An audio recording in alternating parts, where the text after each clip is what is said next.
And then talking about the next one, here it is already. I've decided to use loots to clear out the next area, and I'm just gonna do this one because it looks quite easy because the rewards are not that much, and I think I want to use loots because... The Emin Muil is a rocky maze of hills and valleys, passable only by the hardiest of forces. Because he is not rank 10 yet, and Saruman is so... There's not really a use of continuing to use Saruman, but there is a use of continuing to use loots, because he can still get stronger, and that's what we are... Excuse me. That's what we are aiming for, of course. I had a large salad as my midday meal today, and I think it's kind of coming up a bit. Maybe the salad wasn't that great anymore, but I don't think that could have that big of an influence on your digestive system. Not sure though. Tame the trolls and put Uruk pikemen in porcupine formation. Really the Uruk pikemen again?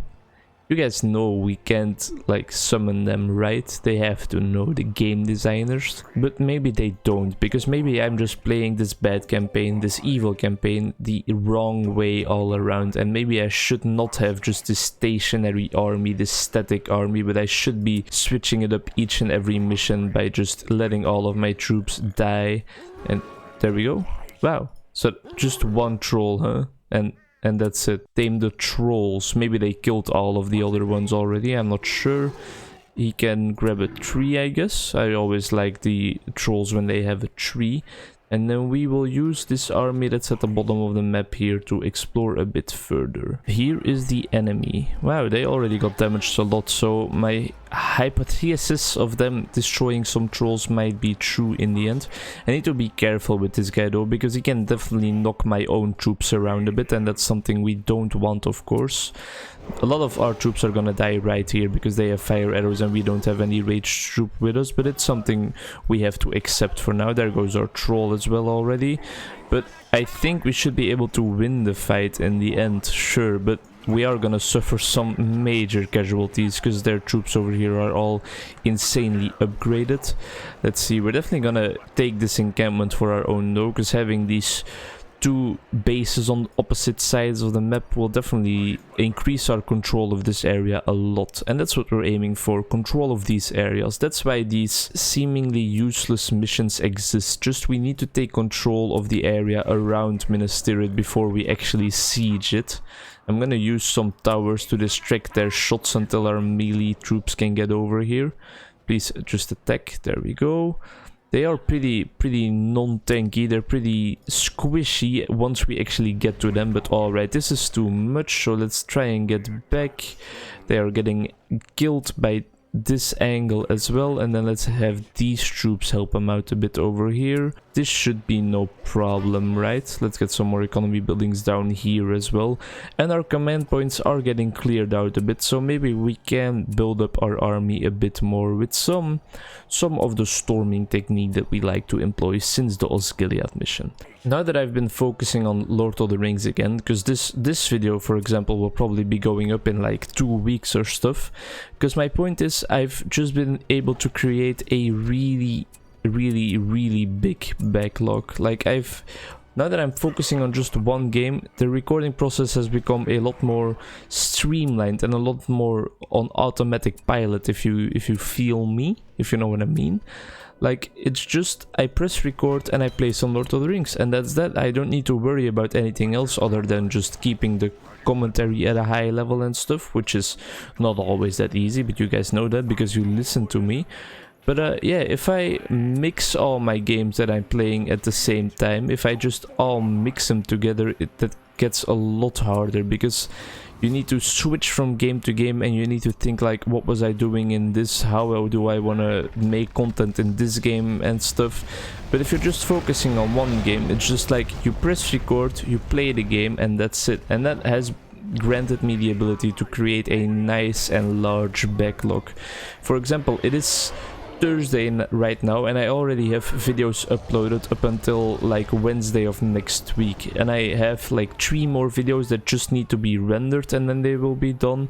So yeah, it's helped me a lot in getting a really productive era of my YouTube content going, and just getting a lot of videos ready, I guess, which is nice, which is awesome. Yeah, really cool.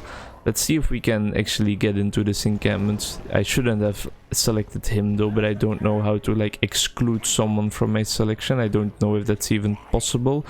Let's see. We're just gonna explore the map a bit. We're not actually gonna go straight to their encampment, except for these guys, because they are just already here. Please, please don't just stand there. Not you too, Mr. Balrog. Wow, that's annoying. That's really annoying. Are these guys fine? They're getting hit by fire arrows now that we're our own people. Are they gonna close their gate? It doesn't seem like it. So let's just run in there if they're not gonna do that. Definitely use this power to make our troops a bit more tanky. And let's see that we don't get ambushed along the way somewhere. But I think it should be fine. Pretty stupid that you can't use any of those powers outside of the base. Let's just press A to select all units and actually get them all in here. Because I think we're just gonna finish this mission off real quickly. That's also helping in creating the backlog, of course. Ooh, looks like they might have another encampment up here. Let's use this kind of elite squad down here. It has loot, so that's a big force to be reckoned with. That also helps in creating a backlog. The videos have just been really slow, really fast, I should say, not slow, really short. That's the word I'm actually looking for. Wow, I need to calm down a bit. There we go. The videos have just been really short lately because it has always been these kind of insignificant missions. Not really insignificant, but you guys know what I mean. I need to focus on talking slower a bit in my videos. I think this has always been a problem with me in school as well. When I was still doing like vocal exercises and stuff, I just rambled off everything I had to say and I didn't actually think about what I was saying. I need to slow down my commentary a bit, because I always catch myself having these breathing moments in between every sentence, and I need to edit that out and afterwards, because I think that is not enjoyable at all to listen to. So if I would just talk a bit slower, I wouldn't have to edit those out, because I could just breathe through my nose and it will be a lot easier. If this is the last encampment, then this will be an extremely short video, but then I might just include this one like right after another one without waiting 2 days. It was a quick one. Didn't talk about that many non-gameplay related things, but just we're pushing through to the final stretch of this series. Definitely it's coming to an end rather quickly. We talked a lot about the backlog though, I do remember that. So yeah, this video is probably going to be like 8 minutes long or something, but that should be a nice switch up from the normal 10-minute 15-minute videos. Just really short, so you can definitely find the time in your day to watch it. I hope you enjoyed it as I did, and I hope you look forward to the next one, as I am doing right now already. Thank you so much for watching and have a nice day. Bye bye.